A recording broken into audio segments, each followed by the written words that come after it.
Bonjour, je m'appelle Louis. Je suis étudiant en français. Voici mon histoire. Je veux vous parler de ma vie à Paris.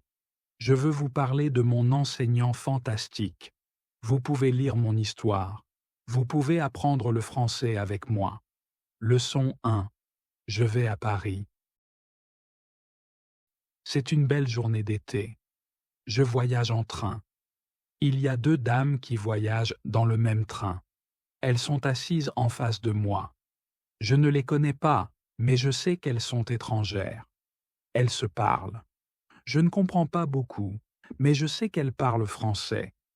Moi aussi, je veux parler français, mais je suis débutant. Je ne connais pas beaucoup de mots, mais c'est une opportunité pour moi de parler français. Je décide d'essayer de parler aux dames. Je dis quelques phrases en français simples et elles comprennent ce que je dis. J'essaie de continuer. Ma parole est lente. Je ne connais pas beaucoup de mots, mais je suis capable d'avoir une conversation simple avec les dames. Je leur dis que je veux apprendre le français. Elles sont heureuses quand elles l'entendent. Elles me disent qu'elles viennent de France. Elles rentrent chez elles après une conférence. Nous parlons pendant environ 10 minutes. Ensuite, je les remercie. Elles me donnent leur adresse et leur numéro de téléphone. Elles me disent que je peux les rendre visite en France si je veux. Ensuite, nous nous disons au revoir. C'est ainsi que commence mon voyage dans l'apprentissage du français. Après cette rencontre, je décide de travailler davantage sur mon français. Je traduis des textes et je regarde des films en français. Je travaille sur mon français pendant presque 2 heures chaque jour. En 6 mois, je suis capable de parler assez bien. C'est génial pour moi, mais je veux en savoir plus. Je décide d'aller à Paris. Je veux étudier le français là-bas. Quand je suis à Paris, je choisis une école. Cette école est très bonne. Mon premier cours est le lundi. Je rencontre mon professeur et les autres étudiants de la classe. Mon professeur est une jeune femme. Elle est très gentille. Elle demande à tout le monde de dire leur nom et aussi d'où ils viennent. Ensuite, le cours commence. Notre professeur nous demande comment nous avons étudié le français avant et quelle méthode nous croyons être la meilleure pour apprendre le français. Je dis à mon professeur que j'aime traduire des chansons et d'autres textes, mais je ne sais pas quelle est la meilleure méthode pour apprendre le français. Notre professeur dit qu'elle va nous enseigner une méthode très efficace pour apprendre le français. Cette méthode est basée sur l'utilisation de la langue. Notre professeur nous dit que nous n'aurons pas à étudier. Nous n'utiliserons pas de manuel, mais nous utiliserons beaucoup la langue. C'est formidable pour moi. Je n'aime pas étudier. Je n'aime pas les manuels. Ensuite, nous parlons de ce sur quoi nous devrions nous concentrer lorsque nous apprenons une nouvelle langue. Notre professeur nous dit: nous avons besoin des langues pour communiquer. Les langues nous aident à exprimer des idées et à comprendre des idées. Donc, lorsque vous apprenez une nouvelle langue, la meilleure façon d'apprendre est de l'utiliser pour échanger des idées. C'est ce que nous ferons dans notre cours. La plupart du temps, nous parlerons. Vous avez beaucoup parlé lorsque vous avez appris votre langue maternelle enfant, et vous devriez parler lorsque vous apprenez le français en tant qu'adulte. Beaucoup d'élèves passent beaucoup de temps à essayer de se souvenir de nouveaux mots ou à apprendre les règles de grammaire. Ils n'utilisent pas le français pour parler. Ils étudient la langue, mais ne l'utilisent pas beaucoup. Bien sûr, vous devez apprendre de nouveaux mots et de nouvelles règles de grammaire, mais vous n'avez pas vraiment besoin d'étudier. Pendant ce cours, je vous montrerai une manière très simple et efficace d'apprendre de nouveaux mots et de la grammaire. J'aime ce que dit notre professeur. Notre leçon se poursuit. Nous parlons de nos hobbies et de ce que nous faisons pendant notre temps libre. Nous parlons en binôme ou avec notre professeur. C'est super. Nous parlons pendant toute la leçon. J'aime vraiment ça. Je suis heureux. J'ai hâte d'être au prochain cours. Leçon 2. Comment apprendre des mots? Je retourne à l'école le mardi. L'une des élèves pose une question qui m'intéresse. Elle demande « Quel est le meilleur moyen d'apprendre de nouveaux mots ?» Notre professeur dit « Il y a beaucoup de choses que vous pouvez faire pour apprendre de nouveaux mots. » Je vais vous dire ce qui est statistiquement le moyen le plus efficace pour apprendre de nouveaux mots. C'est la lecture. Lorsque les gens lisent, en apprenant une nouvelle langue, ils apprennent 2 fois plus vite que ceux qui ne lisent pas. Il est bon de lire pendant au moins 30 minutes chaque jour. Je veux vous montrer ce que vous devez faire si vous voulez tirer le maximum de profit de la lecture. Tout d'abord, il est très important que le livre ou le texte que vous lisez vous intéresse. Il est important que vous aimiez lire. Le livre peut être une belle histoire ou il peut contenir des informations utiles pour votre travail ou votre hobby. Ne lisez pas un texte qui ne vous intéresse pas. Il est également bon de lire un texte dans lequel vous connaissez la plupart des mots. Quand vous ne connaissez pas beaucoup de mots, vous pouvez vous sentir frustré. Vous voulez toujours apprécier tout ce que vous faites en utilisant le français. Il est bon de choisir un texte qui vous intéresse et qui est également adapté à votre niveau. Quand vous lisez le texte et que vous voyez un mot que vous ne comprenez pas, vous prenez un dictionnaire et vous regardez le mot dans le dictionnaire. Ensuite, vous continuez à lire. Vous n'avez pas à écrire le mot quelque part. Vous n'avez pas à faire une liste de nouveaux mots. Vous n'avez pas à essayer de vous souvenir du mot. Vous vous concentrez uniquement sur la compréhension du texte. Quand le sens du mot vous est clair, vous continuez à lire. Chaque fois qu'il y a un nouveau mot pour vous, vous faites la même chose. La lecture a également un autre grand avantage. Quand vous lisez, vous apprenez de nouveaux mots et vous apprenez aussi comment chaque mot est connecté aux autres mots dans la phrase. Vous pouvez voir comment lier les mots correctement. Cette façon d'apprendre de nouveaux mots est très efficace. Essayez-la et vous verrez à quelle vitesse vous pouvez apprendre de nouveaux mots. Ensuite, nous continuons avec le cours. Nous parlons de la situation en Angleterre et des meilleurs emplois pour les étudiants. C'est bon pour moi car je veux avoir un emploi. Je veux faire quelque chose après mes cours. Je demande aux autres étudiants s'ils savent où je peux trouver un emploi. Ils me disent que je devrais aller dans un centre d'emploi. Le centre d'emploi offre beaucoup d'emplois pour les étudiants. C'est bon pour moi. Je suis heureux de savoir où je peux trouver un emploi. Quand ma journée à l'école est finie, je vais au centre d'emploi. Je ne sais pas quels emplois je peux faire, alors je demande à la dame du centre d'emploi quel est le meilleur emploi pour un étudiant. La dame me dit qu'ils ont de bons emplois pour les étudiants. Elle me dit que je peux être un nettoyeur ou un serveur dans un café. Je dis à la dame que je n'ai aucune expérience dans ces emplois. Elle me dit que mon français est assez bon pour travailler au café. La formation n'est pas difficile et je peux avoir plus de chances de parler français que d'être un nettoyeur. Elle me dit que je peux commencer mon emploi le jeudi. Tout va bien pour moi. Je suis heureux d'avoir un emploi où je peux pratiquer le français. Lorsque vous voulez apprendre de nouveaux mots efficacement, lisez pendant 30 minutes chaque jour. Leçon 3. Comment apprendre la prononciation? Le mercredi, je retourne à l'école. Il y a un étudiant dans la classe qui est plus calme que les autres.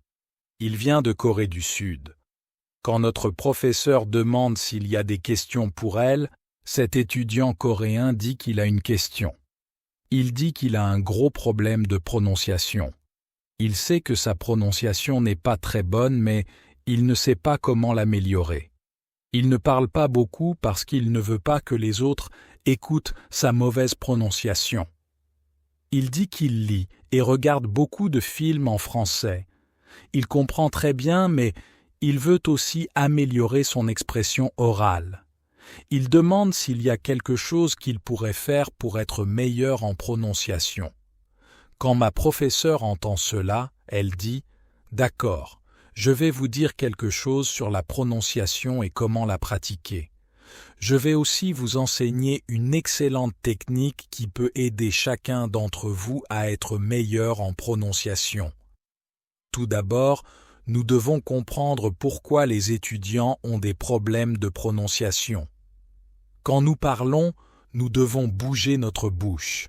Nous devons utiliser les muscles de notre bouche. Nous le faisons tous. Le problème est que lorsque vous parlez français, parfois vous utilisez vos muscles de la même manière que vous le feriez dans votre langue maternelle.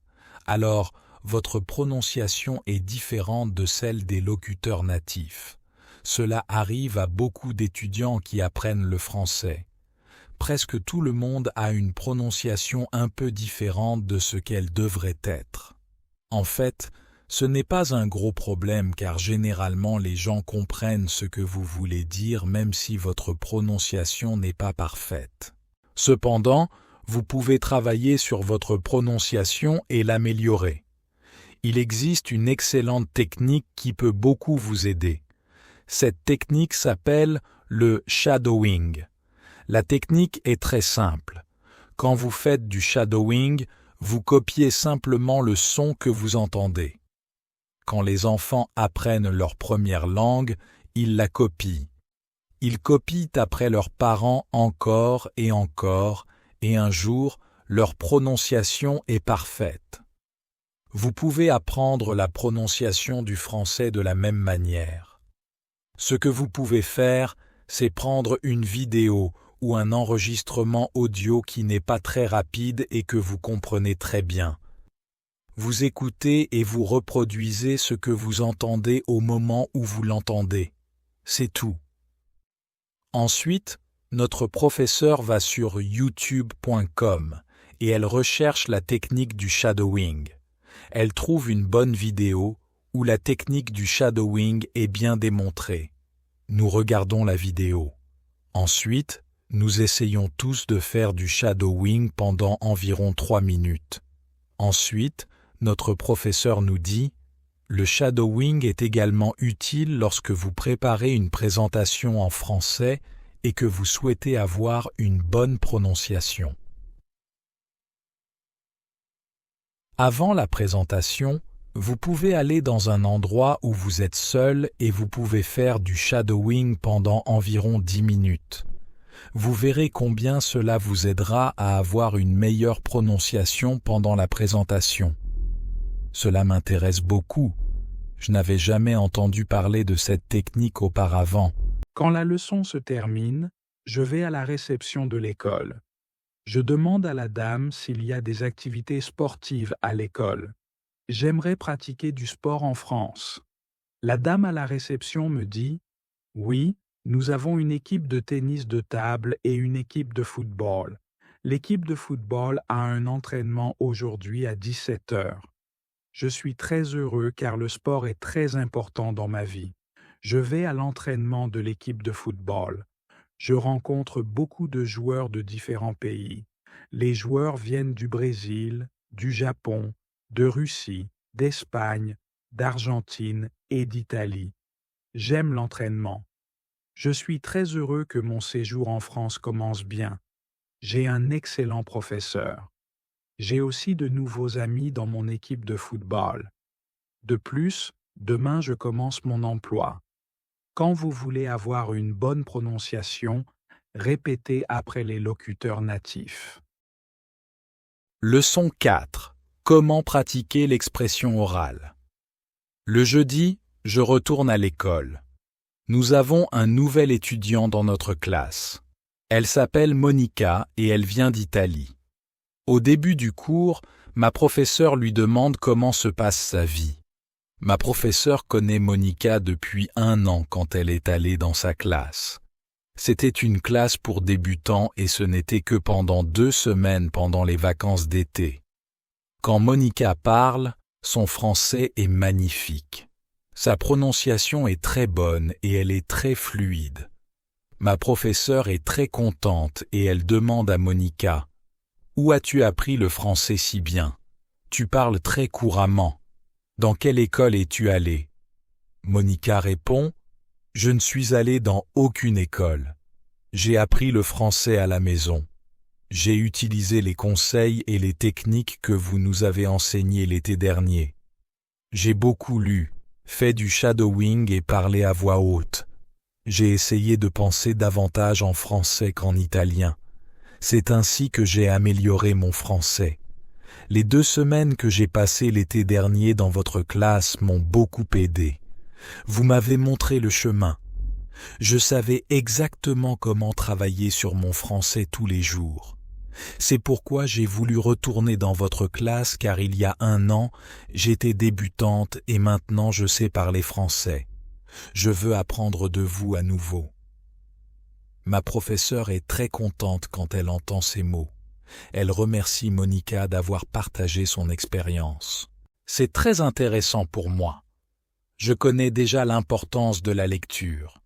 Je connais aussi la technique du shadowing. Cependant, Monica parle également du « penser à haute voix ». Je ne sais pas ce que c'est. Alors je demande à notre professeur « Qu'est-ce que le « penser à haute voix » ?» Notre professeur dit « C'est une technique très simple et puissante. Vous devez avoir une forte motivation pour apprendre le français si vous voulez bénéficier de cette technique. Il est également bon de savoir que pour certaines personnes, cette technique est un peu folle. Cependant, lorsque vous commencez à penser à voix haute, votre français peut s'améliorer très rapidement. Je dis « J'ai une forte motivation. Peu m'importe si la technique est folle. Si cela aide, je veux l'apprendre. Pouvez-vous nous enseigner cette technique? » Ok, c'est en fait très simple. Habituellement, vous pensez dans votre langue maternelle toute la journée, tous les jours. C'est normal. Maintenant, vous pouvez commencer à penser en français au lieu de votre langue maternelle. Et quand vous commencez à penser en français, alors vous pouvez penser à haute voix. Cela signifie que vous dites réellement à haute voix ce que vous pensez. C'est tout. Je dis, ça a l'air très simple. Vous avez dit que c'est une technique puissante. Pourquoi est-ce puissant? Notre professeur dit, peut-être que vous pouvez demander à Monica. Elle utilise cette technique depuis 1 an. Peut-être qu'elle peut nous dire ce qu'elle a découvert sur cette technique.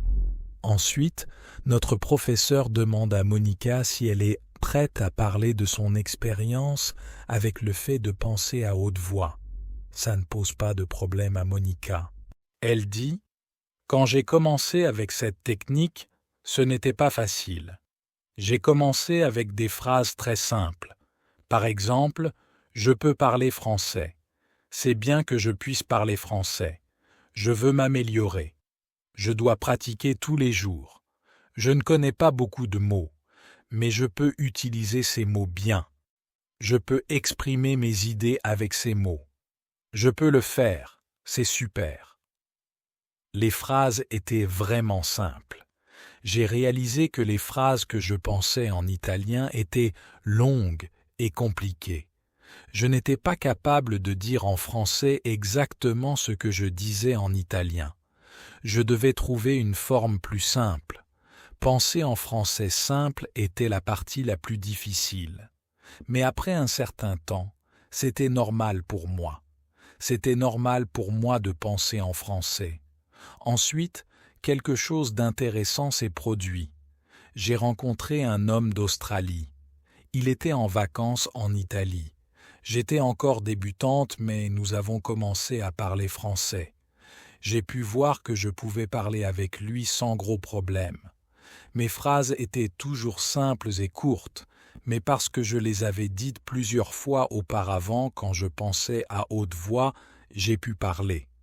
Je n'avais pas à traduire dans ma tête de l'italien au français comme je le faisais avant d'utiliser cette technique. Après la rencontre avec l'homme d'Australie, j'ai commencé à utiliser encore plus la technique de la pensée à haute voix. Cette technique m'a beaucoup aidé. Elle a beaucoup amélioré ma capacité à exprimer mes idées. Je l'utilise encore tous les jours. C'est vraiment une technique puissante. Notre professeur remercie Monica d'avoir parlé de son expérience avec la pensée à haute voix. Je décide d'utiliser cette technique parce que je veux aussi être meilleur en expression orale. Quand vous voulez parler français couramment, pensez à haute voix. Leçon 5. Apprendre la grammaire. Après l'école, je vais au café où commence ma formation. Je ne sais pas trop à quoi m'attendre. Je n'ai pas d'expérience. Je me demande si je vais bien m'en sortir dans ce travail. Quand j'arrive au café, je suis très surpris. C'est un café moderne qui vend du café, du thé, des gâteaux au chocolat et des sandwichs. Et ma patronne n'a que 25 ans. Elle a commencé à travailler ici il y a plus de 2 ans. Elle connaît très bien son métier et elle m'explique comment préparer le café, laver la vaisselle et accueillir les clients.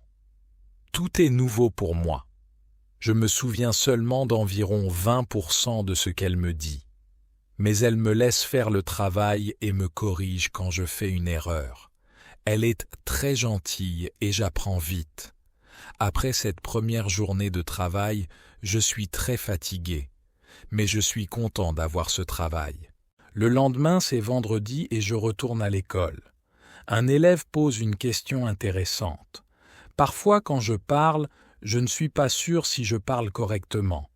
Je ne suis pas sûr si j'utilise une grammaire correcte. Pouvez-vous m'aider à savoir quoi faire si je veux apprendre la grammaire? Notre professeur dit « Merci pour ta question ». Il y a 2 groupes d'élèves. Certains apprennent le français parce qu'ils veulent parler. D'autres apprennent parce qu'ils veulent réussir un examen. Pour chaque groupe, c'est différent. Tout d'abord, je vais parler des élèves qui veulent parler français.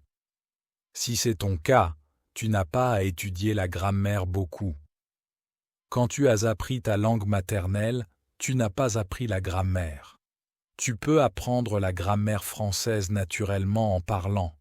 La meilleure façon d'apprendre la grammaire est de lire beaucoup. Les livres sont écrits avec une bonne grammaire. En lisant, tu apprendras la grammaire dans le contexte des phrases. Je recommande aussi le shadowing. Tu pratiques la grammaire correcte naturellement. Tu ne dois pas essayer de te souvenir de quoi que ce soit. Tu copies juste des phrases avec une bonne grammaire. Le deuxième groupe d'élèves est ceux qui apprennent pour réussir un examen. Si c'est ton cas, je te recommande de te concentrer sur l'examen. Tu peux t'entraîner avec les versions de cet examen des années précédentes.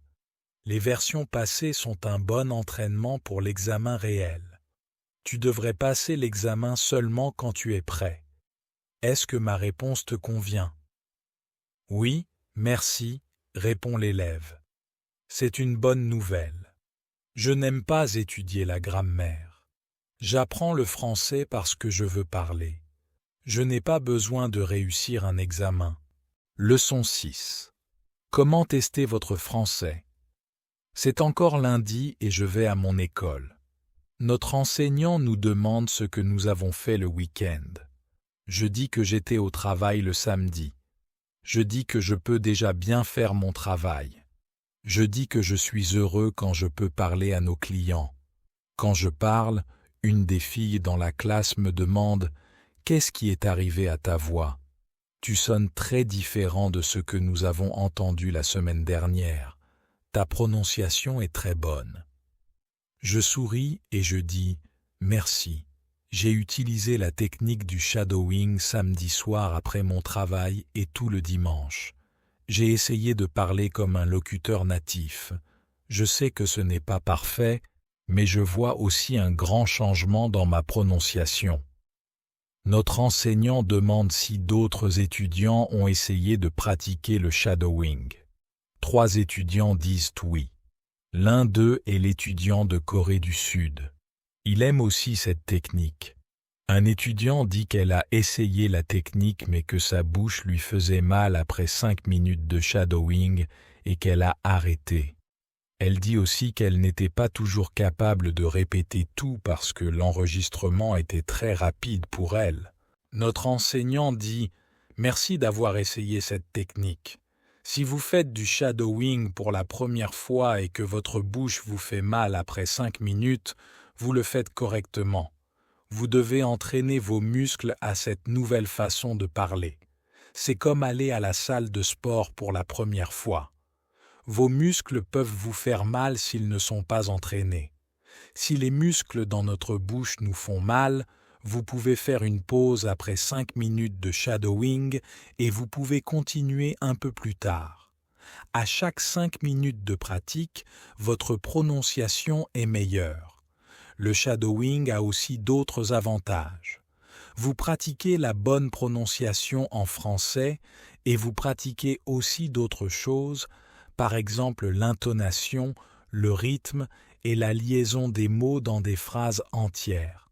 Je sais qu'au début, l'enregistrement peut parfois être très rapide pour vous. Si cela se produit, vous pouvez répéter seulement le premier ou le dernier mot de la phrase. Avec de la pratique, vous pourrez répéter davantage. Je dis que c'est vrai. Le samedi, quand j'ai commencé avec le shadowing, c'était difficile pour moi. Mais le dimanche soir, c'était facile de répéter ce que j'avais entendu. Testez votre progression chaque mois. Leçon 7. Comment gérer les erreurs? Le mardi, je retourne à l'école. Un élève pose une question intéressante à notre enseignant. Elle dit « Je veux pratiquer la parole avec les gens autour de moi, mais je ne veux pas faire d'erreurs. Je ne veux pas avoir l'air stupide. Pouvez-vous m'aider ?» Notre enseignant dit « Faire des erreurs est un sujet très intéressant. Il y a beaucoup d'opinions sur ce sujet. Je veux vous montrer ce que je crois être le mieux à faire. J'ai beaucoup d'expérience avec cela car j'apprends aussi de nouvelles langues. Par exemple, en ce moment, j'apprends l'espagnol.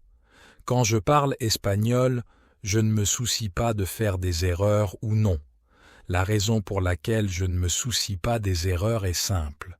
Quand j'ai appris ma langue maternelle, je ne me souciais pas de faire des erreurs.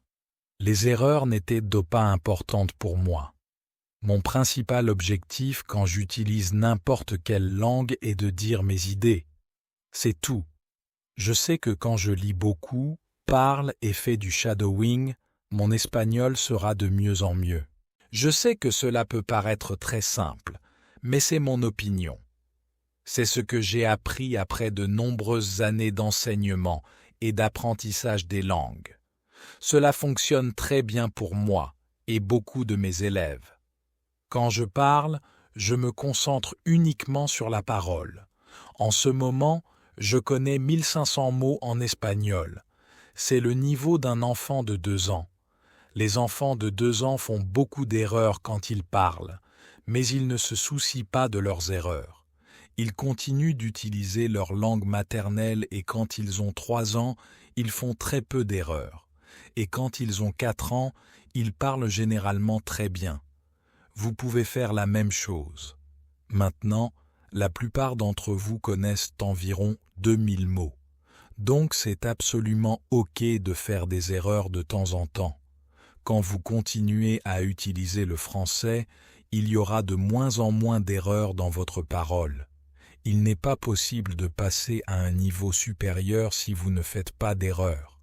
Quand vous pratiquez le français, ce n'est pas grave de ne pas être parfait. La perfection vient avec la pratique. Toutes les personnes qui ont commencé à apprendre le français sont parties du début, du même niveau, du niveau 0. Apprendre les langues, c'est comme apprendre à jouer d'un instrument de musique. Il faut s'entraîner. Quand vous commencez votre entraînement, ce n'est pas parfait au début et vous faites des erreurs, c'est normal. Prenez cela comme une partie nécessaire de votre processus d'apprentissage. Si vous ne passez pas par cette période de faire des erreurs, vous ne pouvez pas atteindre des niveaux supérieurs. Quand vous continuez à utiliser le français, les erreurs peuvent disparaître petit à petit. Si vous voulez faire de moins en moins d'erreurs, lisez beaucoup et faites du shadowing. Quand vous lisez, vous pouvez lire à voix haute. Cela peut aussi vous aider à faire moins d'erreurs. Dans de vraies conversations, ne vous préoccupez que de l'échange d'idées. Ne vous souciez pas de faire des erreurs. Quand vous parlez, vous pratiquez à transformer vos idées en mots. Vous n'apprenez pas la grammaire ou les mots. Vous avez d'autres activités pour ça. Ne vous inquiétez pas. Tout le monde qui apprend une langue étrangère fait parfois des erreurs. Les personnes célèbres, les patrons de grandes entreprises ou les politiciens font également des erreurs. Quand vous écoutez ces personnes à la télévision, vous voyez qu'ils ne se soucient pas des erreurs. Ils se soucient de ce qui est important, c'est de dire leurs idées. Vous pouvez faire la même chose. Est-ce que ça a du sens? La fille dit « Oui, merci ». Si vous ne voulez pas faire d'erreur, lisez beaucoup et faites du shadowing. Leçon 8. Comment mémoriser les mots? Le mercredi, je retourne à l'école. Au début du cours, un élève dit « J'ai commencé à lire davantage. Je sens que c'est bon pour moi.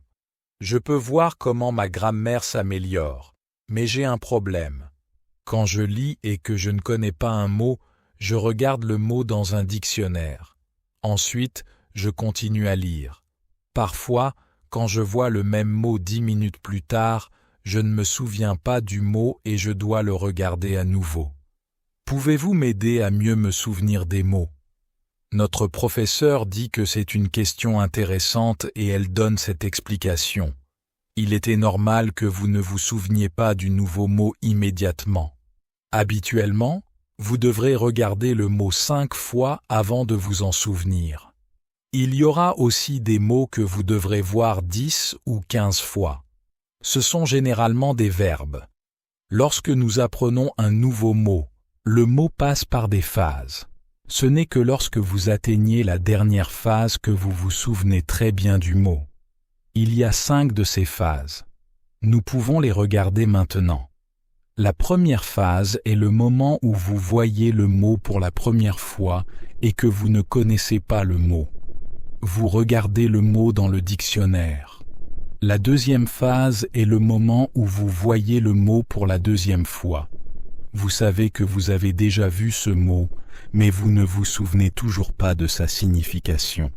Vous regardez à nouveau le mot dans le dictionnaire. La troisième phase est le moment où vous voyez à nouveau le mot et où vous sentez ce qu'il pourrait signifier, mais vous n'êtes pas sûr. Par exemple, vous savez que le mot est un objet, un animal ou un verbe. La quatrième phase est le moment où vous savez déjà ce que signifie le mot lorsque vous le voyez, mais vous n'êtes pas capable de vous souvenir du mot lorsque vous voulez le dire. Lorsque cette phase se produit, le mot est dans votre vocabulaire passif. La cinquième phase est le moment où vous êtes capable d'utiliser le mot lorsque vous parlez. Maintenant, vous pouvez voir qu'il y a 5 phases au total. Comprenez-vous maintenant pourquoi il n'est pas possible de se souvenir d'un nouveau mot lorsque vous le voyez pour la première fois? Il n'est généralement pas possible de franchir toutes les phases dès la première rencontre avec le mot. Vous devez voir ou entendre chaque mot plusieurs fois et laisser le mot passer par toutes les phases. Vous pouvez être heureux non seulement lorsque vous apprenez un nouveau mot parfaitement, mais aussi lorsque vous passez d'une phase à l'autre. Lorsque cela se produit, vous êtes plus proche de l'objectif final, qui est d'utiliser le mot sans problème dans la communication quotidienne. Cela m'intéresse. Je ne connaissais pas ces phases, mais c'est tout à fait logique. J'ai aussi cette expérience lorsque je regarde un nouveau mot dans le dictionnaire, mais 2 minutes plus tard, je ne sais pas ce que signifie le mot, et je dois à nouveau regarder le mot. Je me sens stupide lorsque je ne me souviens pas du mot. Maintenant, Je sais que ce n'est pas grave de ne pas se souvenir du mot pour toujours lorsque je le vois pour la première fois. J'ai besoin de plus de rencontres avec le mot avant de pouvoir bien l'utiliser. Après l'école, je vais à mon entraînement de football. Notre coach nous dit qu'il y a un match samedi. L'équipe de l'école jouera contre une autre équipe scolaire de Cambridge.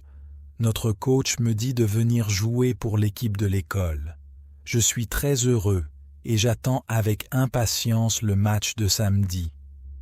Pour se souvenir d'un nouveau mot, il faut voir ou entendre le mot environ 10 fois. Leçon 9. Comment améliorer l'écoute? Le lendemain, je retourne à l'école. Un des étudiants a une question importante. Il veut savoir comment améliorer ses compétences d'écoute. Il veut savoir quelle est la meilleure méthode. Notre professeur dit « Merci pour votre question ». Avoir de bonnes compétences d'écoute est très important pour la communication. Si vous ne comprenez pas ce que les gens disent, il sera difficile pour vous de leur parler. Il y a beaucoup de matériaux sur Internet pour les étudiants en français. Certains étudiants peuvent avoir du mal à choisir les bons matériaux d'écoute pour eux. Maintenant, je veux vous dire quels matériaux vous pouvez utiliser pour l'écoute. Il existe 2 types de matériaux que vous pouvez utiliser pour l'écoute. Vous pouvez écouter de l'audio ou regarder un film. Ce sont 2 types de matériaux différents. Quand vous écoutez de l'audio, il est bon de connaître 95% des mots ou plus. Si l'audio contient beaucoup de nouveaux mots, lisez d'abord le texte si possible et regardez tous les nouveaux mots dans le dictionnaire. Lorsque vous pratiquez l'écoute, vous pratiquez l'obtention d'informations à partir d'une langue parlée. Vous n'essayez pas d'apprendre de nouveaux mots.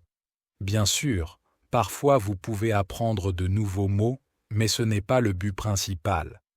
Quand vous écoutez, concentrez-vous sur l'obtention d'informations en français parlé.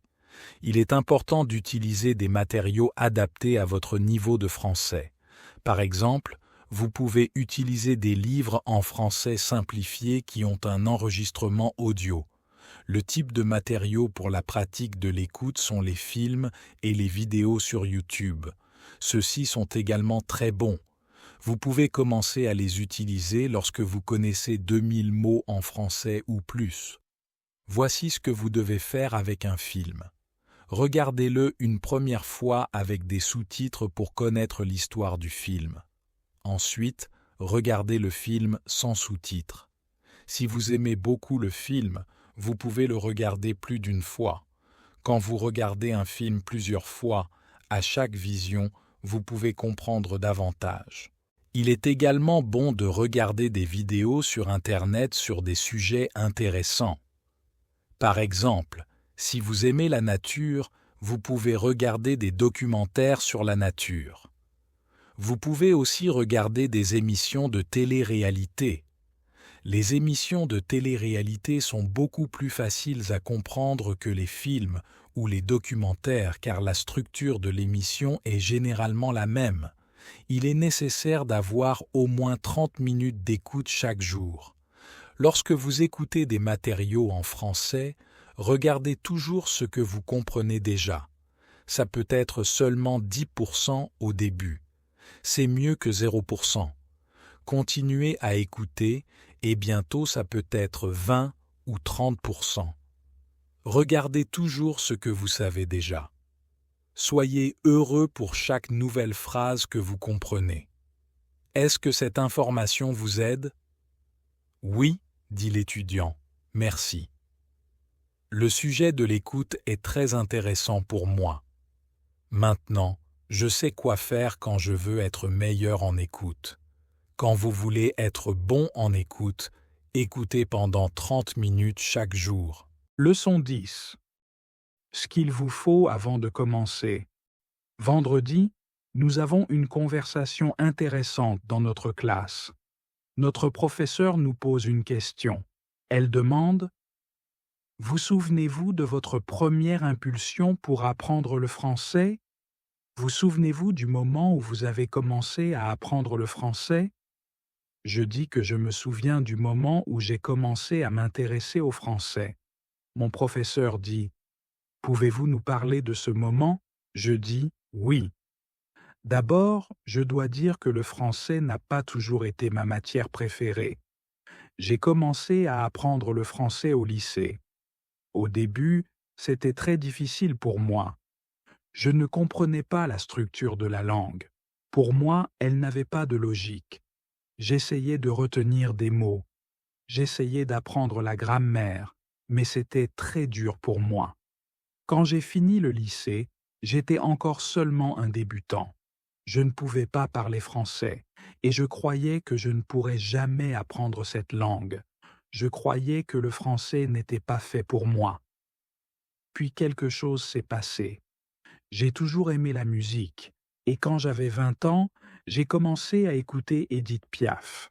Je voulais comprendre ses chansons, alors j'ai commencé à traduire les paroles de ses chansons. Petit à petit, je comprenais de plus en plus. Ensuite, j'ai rencontré deux dames françaises dans un train. Nous avons eu une conversation simple, mais cela m'a beaucoup aidé. J'ai commencé à croire que je pouvais apprendre le français.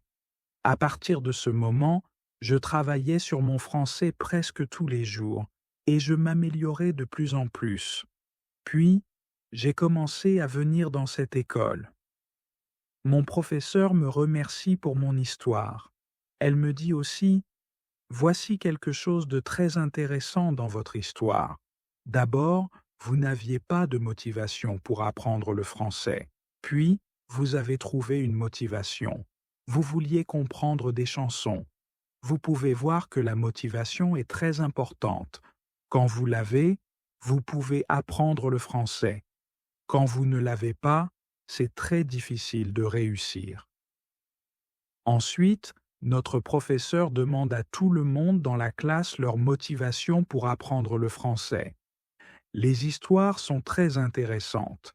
La motivation d'une fille est de pouvoir lire des livres historiques en français original. Un étudiant veut devenir entraîneur professionnel de tennis en France. Il veut parler un français parfait avant de commencer sa carrière d'entraîneur. Une femme veut travailler pour une grande entreprise internationale et elle a besoin du français pour son travail. Je peux voir que tout le monde a une motivation pour utiliser le français dans la vie réelle ou pour obtenir des informations à partir de livres. À la fin de la leçon, notre professeur nous demande si nous aimons le français. Je dis: Je n'aimais pas le français au lycée, mais maintenant, je l'aime beaucoup.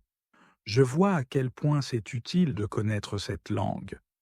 Notre professeur dit: C'est un autre facteur important quand on apprend une nouvelle langue. C'est bien d'aimer quelque chose qui est lié au français. Cela peut être les gens, la musique, la culture ou l'histoire. Si vous aimez le français, c'est plus facile pour vous de l'apprendre. Si vous voulez communiquer en français, c'est bien de connaître 3000 mots ou plus. Si vous n'aimez pas le français, il est plus difficile de trouver du temps pour pratiquer. Ensuite, il est difficile d'atteindre le niveau de 3000 mots. Je suis d'accord avec mon professeur. Maintenant, j'aime Édith Piaf, mais aussi mon professeur et mon patron qui est aussi français. J'aime aussi l'humour français.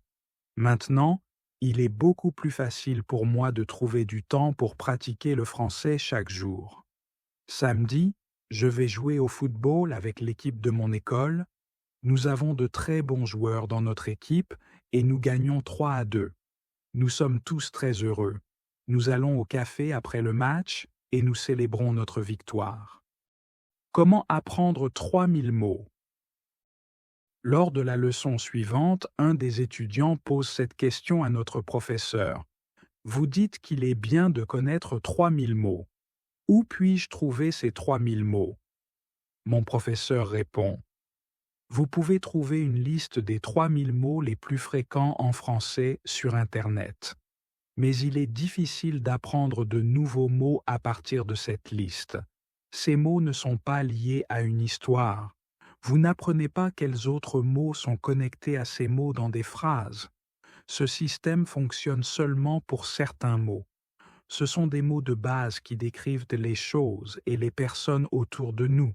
Par exemple, mère, père, pomme, bleu, orange, chien, chat, livre, voiture, maison, ville, garçon, fille, eau, cinéma ou papier. Ce sont des mots qui représentent quelque chose que vous pouvez facilement imaginer. Par exemple, quand vous apprenez le mot chien, vous pouvez facilement imaginer ce que c'est. Vous avez une idée claire dans votre tête de ce que le mot signifie. Mais quand vous voulez apprendre des mots comme décider ou opinion, ce système ne fonctionne pas aussi bien. C'est un problème que beaucoup d'étudiants rencontrent. Ils commencent à étudier avec des listes de mots.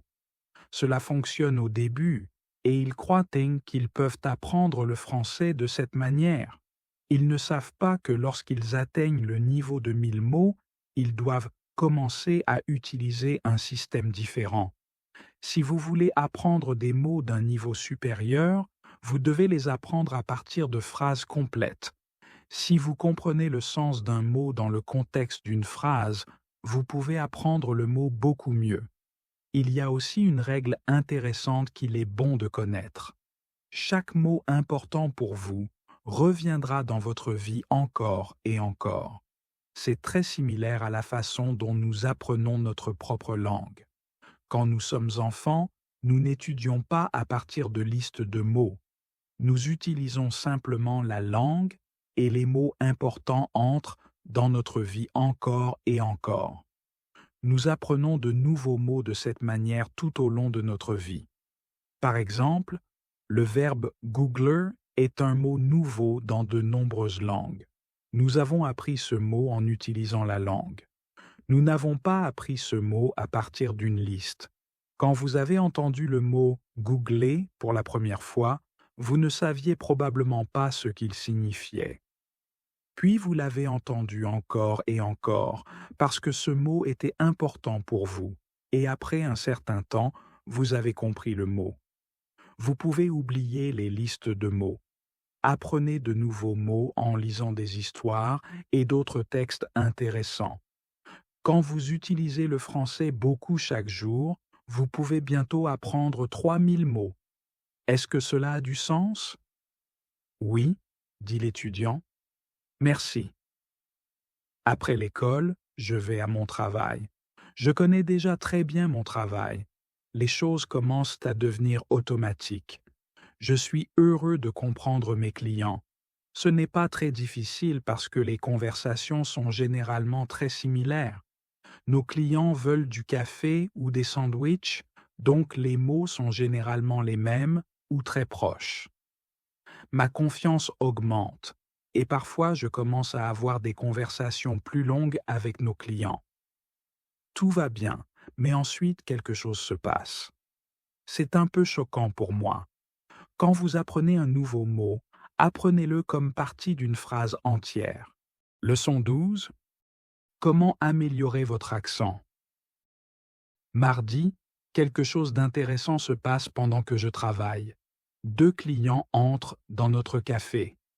Ce sont un mari et une femme. L'homme commence à me parler. Je sais qu'il parle français, mais je ne le comprends pas. Je ne comprends pas ce qu'il veut. Je pense qu'il veut quelque chose que nous n'avons pas, alors j'appelle ma patronne. Elle parle avec l'homme et lui vend 2 cafés et 2 sandwichs. Je suis surpris. Quand ils partent, je vais voir ma patronne et je lui dis que je suis désolé de ne pas avoir compris le client. Elle me dit que ce n'est pas grave.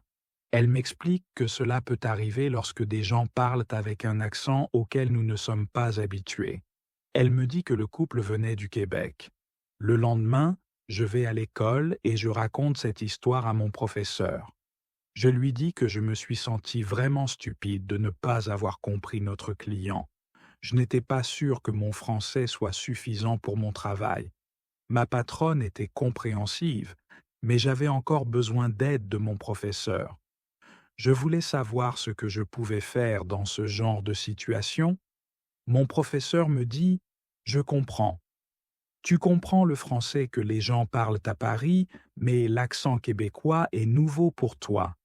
Tes oreilles ne sont pas habituées à cet accent. Tu dois écouter davantage le français québécois. Il faut entraîner tes oreilles à comprendre cet accent aussi.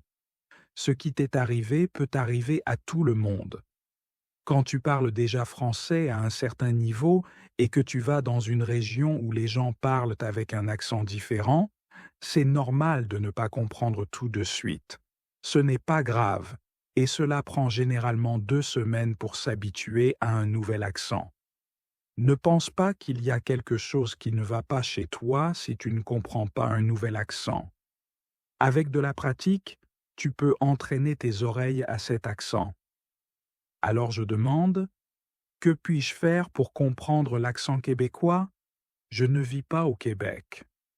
Mon professeur répond: tu peux regarder des films où les personnages parlent avec un accent québécois, ou tu peux regarder des séries humoristiques du Québec.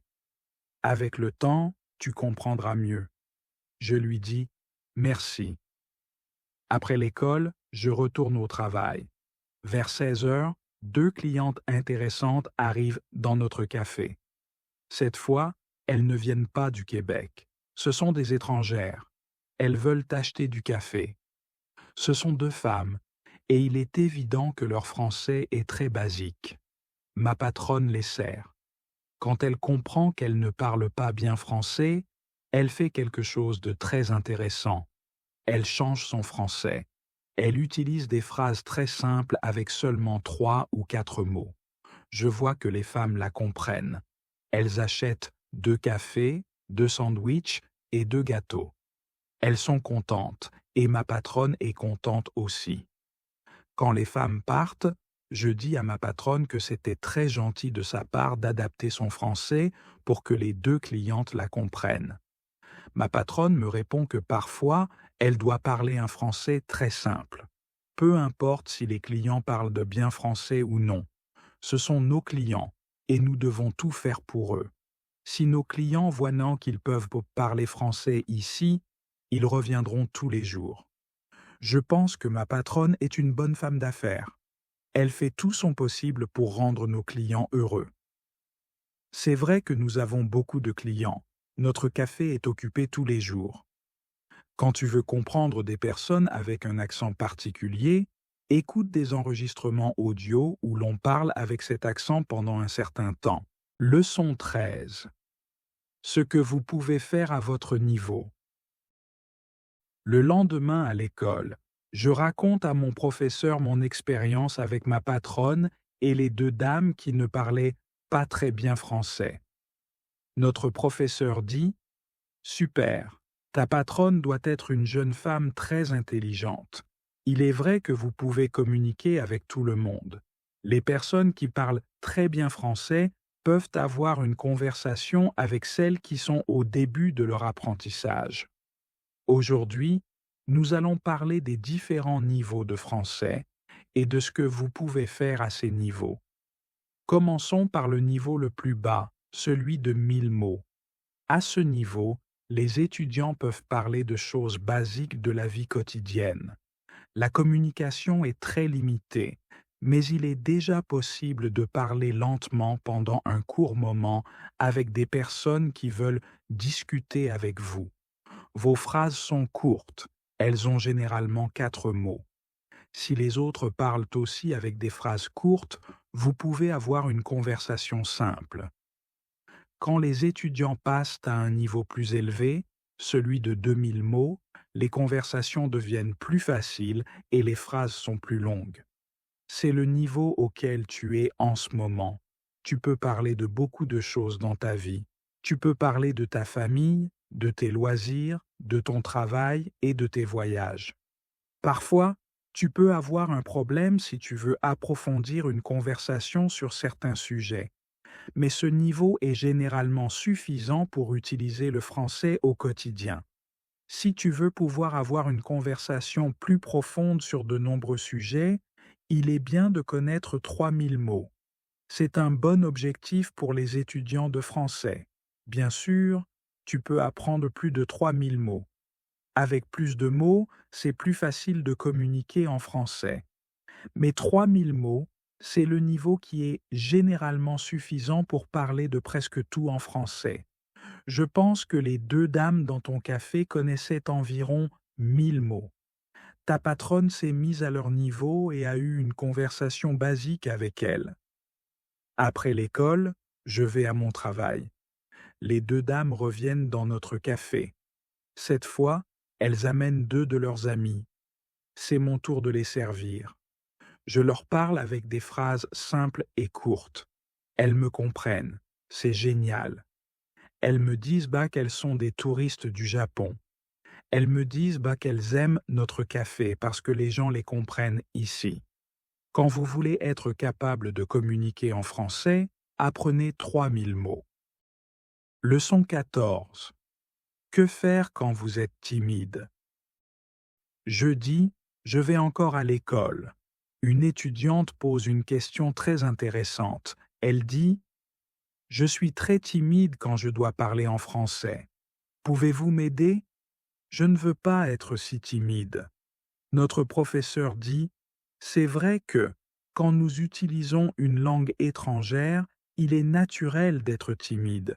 Nous faisons quelque chose que nous ne maîtrisons pas parfaitement. La possibilité de faire une erreur est très élevée. J'étais aussi très timide quand j'apprenais des langues étrangères. Je me souviens bien combien j'avais peur de faire une erreur. Quand je faisais une erreur, je me sentais stupide et parfois mon visage devenait rouge. Aujourd'hui, c'est différent. J'utilise les langues pour communiquer. Je ne pense qu'à la communication. Vous savez que j'apprends l'espagnol en ce moment. Parfois, je fais une erreur, mais cela ne m'empêche pas d'utiliser l'espagnol. Il est vrai que parfois, je me sens encore timide quand je dois parler espagnol.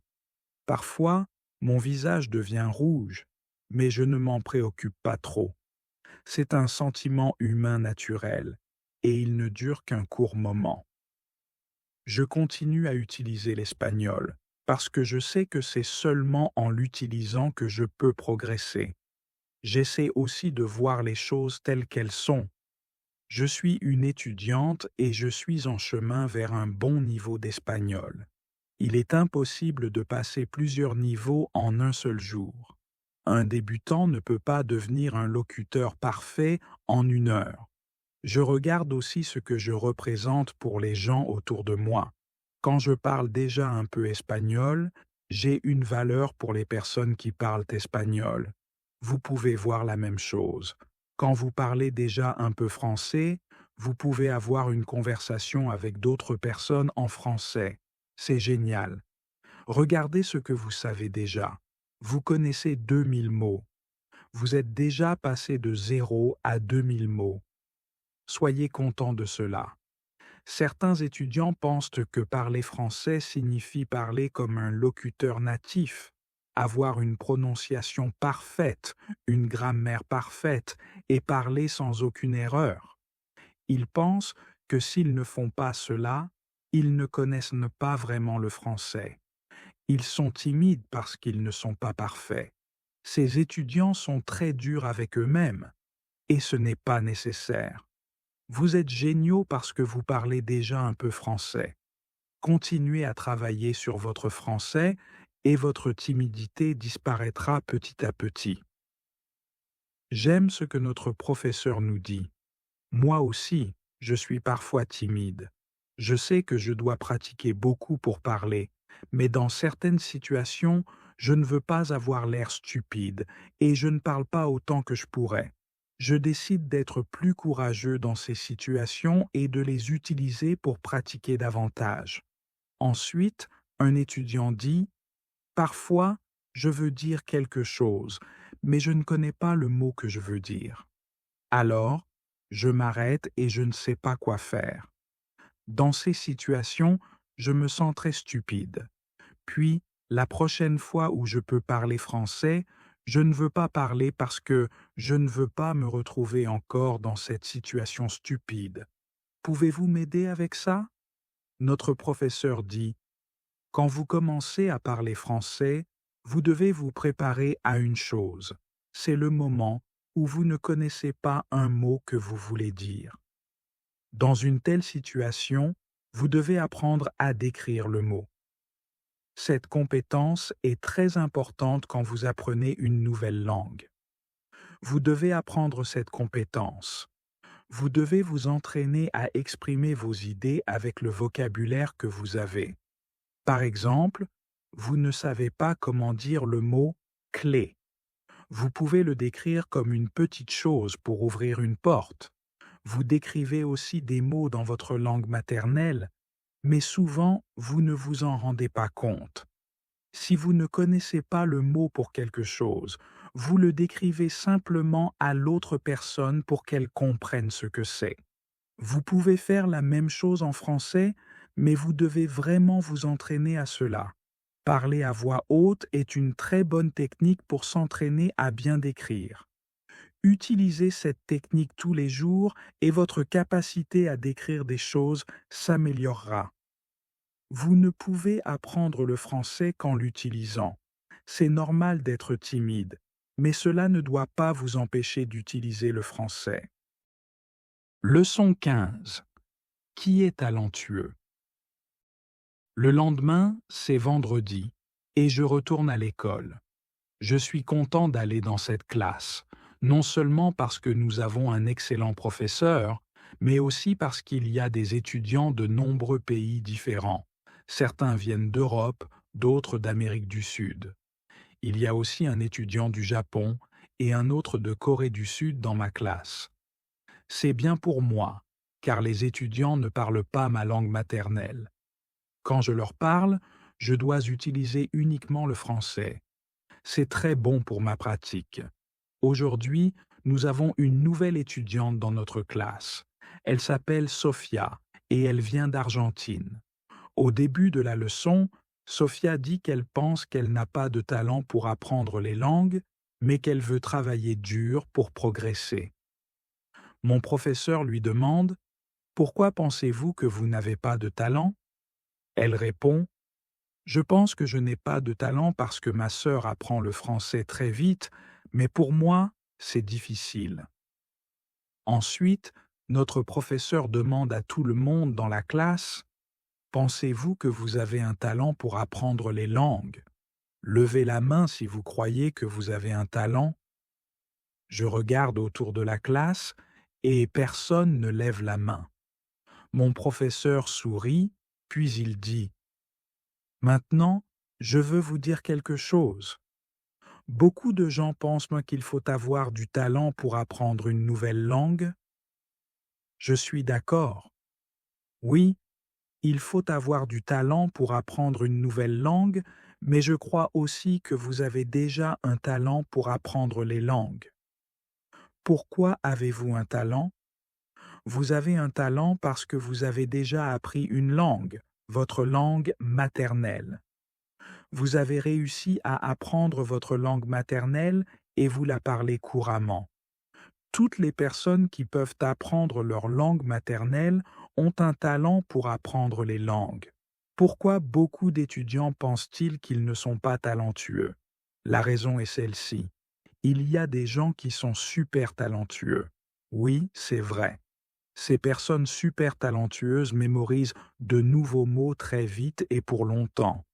Peut-être que vous connaissez ces gens.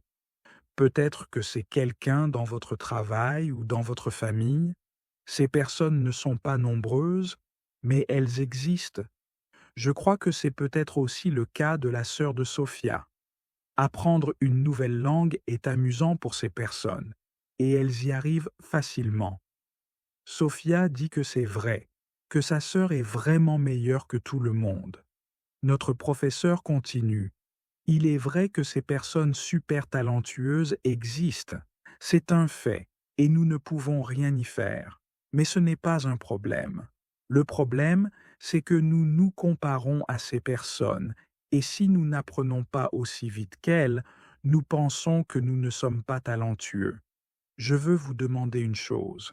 S'il vous plaît, ne vous comparez pas à ces personnes super talentueuses.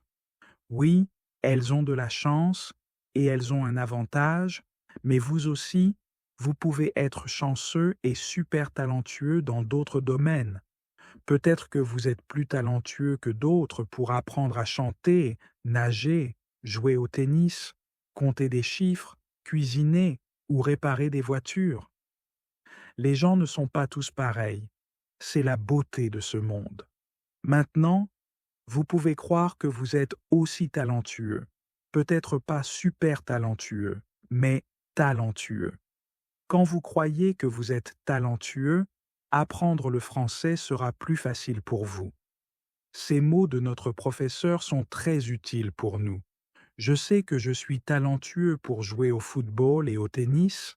Maintenant, je sais aussi que je suis talentueux pour apprendre le français. C'est génial. Et ce qui est également génial, c'est qu'il y a une fête de l'école ce soir. J'attends vraiment cette fête avec impatience. Je sais que certaines filles de notre classe y seront.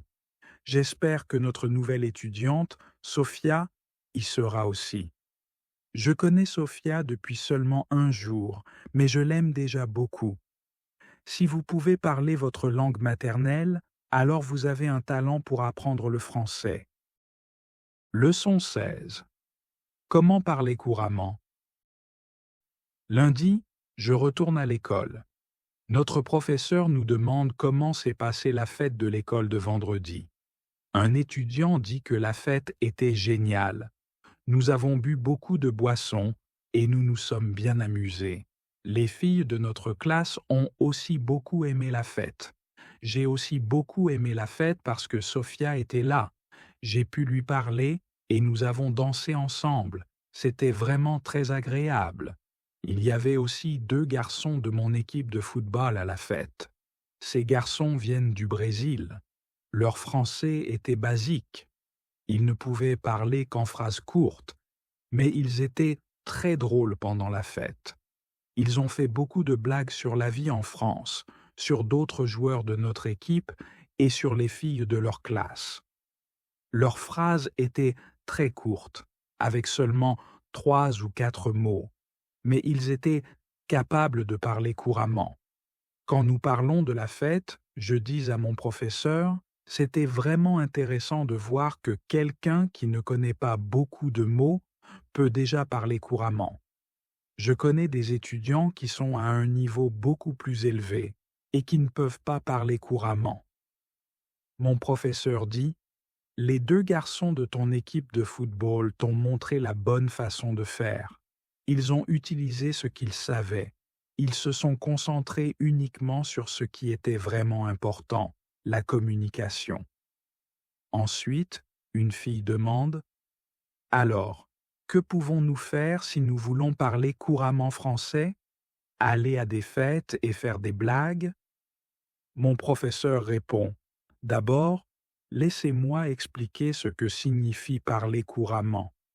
Beaucoup d'étudiants pensent que parler couramment signifie parler vite, avec beaucoup de mots et une grammaire parfaite. Mais il y a une meilleure définition de ce que signifie parler couramment. Parler couramment, c'est parler sans longue pause. Certaines personnes peuvent le faire avec 1000 mots, d'autres avec 2000 mots, mais il y a aussi des gens qui connaissent 3000 mots et qui ne peuvent toujours pas parler couramment. Si vous voulez parler couramment, vous devez pratiquer la parole. Il n'y a pas d'autre moyen d'améliorer votre fluidité. Parler est une activité physique. C'est comme jouer d'un instrument de musique. Si vous voulez jouer du violon, vous devez entraîner la connexion entre votre cerveau et les muscles de vos doigts. Si vous voulez bien parler, vous devez entraîner la connexion entre votre cerveau et les muscles de votre bouche. Certains étudiants ont une expérience intéressante. Peut-être que vous avez déjà vécu cette situation aussi. Vous rencontrez un étranger qui veut parler avec vous en français. Vous voulez exprimer des idées qui sont dans votre tête, mais vous n'y arrivez pas. vous ne trouvez pas les bons mots. Puis, quand la conversation est terminée et que vous y repensez, vous voyez que vous connaissiez en fait les bons mots. Mais la conversation est déjà finie. Pourquoi vivez-vous cette expérience? Parce que vous manquez d'entraînement. Votre façon de parler n'est pas automatique. Et ce n'est pas automatique parce que vous ne pratiquez pas assez souvent. Si vous voulez parler couramment, je recommande de parler au moins 30 minutes par jour. Vous pouvez parler avec une vraie personne. Si vous n'avez pas de vraie personne avec qui discuter, vous pouvez pratiquer en pensant à voix haute. Il est nécessaire de penser vraiment à voix haute et pas seulement dans votre tête. Vous devez entraîner la connexion entre votre cerveau et vos muscles. Vous pouvez faire cela en pensant à voix haute. Est-ce que cela a du sens? Oui, dit la fille. Si vous voulez parler couramment, parlez pendant 30 minutes chaque jour. Leçon 17. Quelle est la meilleure école? Lors de la prochaine leçon, une étudiante pose une question intéressante. Elle dit « La semaine prochaine, je rentre chez moi. J'aimerais continuer à étudier dans mon pays. Je ne sais pas comment choisir une bonne école là-bas. Pouvez-vous m'aider? Comment savoir si une école est bonne ou non? » Mon professeur répond « C'est une très bonne question. Je crois que lorsque vous lisez, écoutez et parlez beaucoup, vous n'avez pas forcément besoin d'aller dans une école. Vous apprendrez le français naturellement en l'utilisant. Mais si vous voulez payer pour votre éducation, un bon professeur peut vous aider à apprendre plus rapidement. Si vous voulez savoir si une école est bonne, vous pouvez faire attention à certains éléments avant de vous inscrire. Par exemple, regardez si les cours sont interactifs et si vous avez l'opportunité de pratiquer régulièrement la langue avec d'autres étudiants.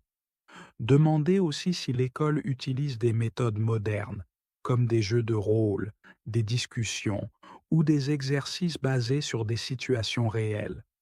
Enfin, essayez de parler avec d'anciens étudiants pour connaître leur avis sur les cours et les professeurs. Si vous êtes satisfait de vos progrès, vous pouvez continuer à payer pour vos leçons. Il est également important que vous aimiez chaque leçon et que vous attendiez la suivante avec impatience. Il est essentiel de prendre plaisir à chaque activité que vous faites en français. Je donne aussi des cours particuliers via Skype. Si cela vous intéresse, je peux vous enseigner via Skype. Si vous ne trouvez pas une bonne école dans votre ville, vous pouvez me contacter et je pourrai vous aider. C'est génial, dit l'étudiante. Je veux avoir des cours particuliers avec vous via Skype. C'est une excellente nouvelle pour moi. Je ne savais pas qu'il était possible d'avoir un cours particulier avec mon professeur. Bientôt, je vais aussi rentrer dans mon pays et je veux prendre des cours particuliers avec mon professeur. Quand vous allez dans une école, vous devez voir vos progrès et apprécier chaque leçon. Leçon 18. Que faire quand vous avez besoin d'aide? C'est mercredi et je vais encore à l'école. Au début de la leçon, Monica pose une question à notre professeur. Elle lui demande « Comment savez-vous tout cela? Où avez-vous appris toutes ces informations sur l'apprentissage des langues ?» Notre professeur répond « Il y a plusieurs façons dont j'obtiens des informations sur l'apprentissage des langues. La première, c'est grâce à l'expérience. J'ai commencé à enseigner il y a 7 ans. J'ai donc de nombreuses années d'expérience. Quand je vous enseigne, j'observe ce qui fonctionne et ce qui ne fonctionne pas, puis j'utilise seulement les choses qui aident. Je consulte aussi des documents sur l'apprentissage des langues sur Internet. Quand je trouve quelque chose d'intéressant, je le teste dans l'une de mes classes. Si cela fonctionne, je l'utilise dans toutes mes autres classes. J'ai une bonne amie. Elle est aussi professeure et nous parlons souvent de la meilleure façon d'apprendre les langues. Parfois, elle me donne de bons conseils pour mes cours. Il y a aussi une autre façon dont j'obtiens des informations. Cela se produit généralement quand j'ai une question, mais que je ne trouve pas de réponse. Dans ces moments-là, je vais dans mon parc magique et j'y trouve la réponse. Monica dit à notre professeur, c'est intéressant. Comment trouvez-vous les réponses dans le parc magique? Où est ce parc magique? Pouvons-nous y aller aussi? Notre professeur répond, ce que je vais vous dire maintenant n'est pas réel pour tout le monde. Si cela semble étrange, je suis désolé, mais vous avez posé la question, alors je vais vous donner la réponse. Je crois que si vous avez une question et que vous demandez à l'univers une réponse, la réponse arrive. Quand j'ai une question, je vais dans le parc magique. Je m'assieds sur un banc. Je détends mon corps. Je respire lentement et j'essaie de stopper mes pensées. Ensuite, je pose la question. C'est tout. Parfois, la réponse vient sous forme d'une nouvelle idée dans ma tête. Parfois, quelqu'un que je rencontre plus tard me dit quelque chose qui m'aide à trouver la réponse. Parfois, je regarde une vidéo intéressante sur Internet et j'y trouve la réponse. Parfois, les réponses viennent le lendemain matin quand je me réveille. Ce qui est intéressant, c'est que les réponses arrivent généralement. Je suis très heureuse quand elles arrivent. Comme je l'ai dit, vous n'êtes pas obligé de croire ce que je vous raconte, mais c'est ce que je fais et comment cela fonctionne pour moi. Le parc n'est pas très loin d'ici. Il est à 10 minutes à pied. Beaucoup de gens vont dans ce parc pour se détendre. Il est magnifique et a une très belle ambiance. Je l'appelle le parc magique parce qu'il est magique pour moi. Les mots de mon professeur sont très intéressants pour moi. Je ne savais pas que les gens pouvaient demander des réponses à l'univers. Peut-être qu'un jour, si j'ai une question intéressante, j'irai aussi dans le parc pour demander une réponse. Quand vous avez un problème, demandez de l'aide. Leçon 19. Résumé. Le lendemain, une fille pose une question intéressante à notre professeur. Elle dit « Merci pour les informations que vous nous donnez sur comment apprendre le français. Pouvez-vous nous faire un résumé? Pouvez-vous nous donner des règles sur ce que nous pouvons faire chaque jour pour bien apprendre le français? » Notre professeur répond « D'accord, je peux vous donner un résumé simple. Si vous voulez bien parler français, vous devez faire 3 choses, lire, écouter et parler. Vous avez déjà cette information. Ce qui est important, c'est de faire ces 3 activités pendant la même durée chaque jour. Si vous n'en faites pas une, vos progrès ne seront généralement pas très bons. D'après mon expérience, je peux dire qu'il est important d'utiliser le français tous les jours pendant 90 minutes. Vous n'avez pas besoin d'étudier, mais il est bon d'utiliser le français activement. Maintenant, je vais expliquer chaque activité en détail. Commençons par la lecture. Il est bon de lire pendant 30 minutes chaque jour. C'est le minimum. Ne lisez pas pour étudier le français. Lisez pour obtenir de nouvelles informations.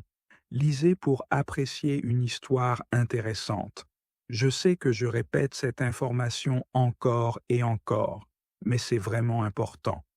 Ensuite, il est bon d'écouter du français pendant 30 minutes chaque jour.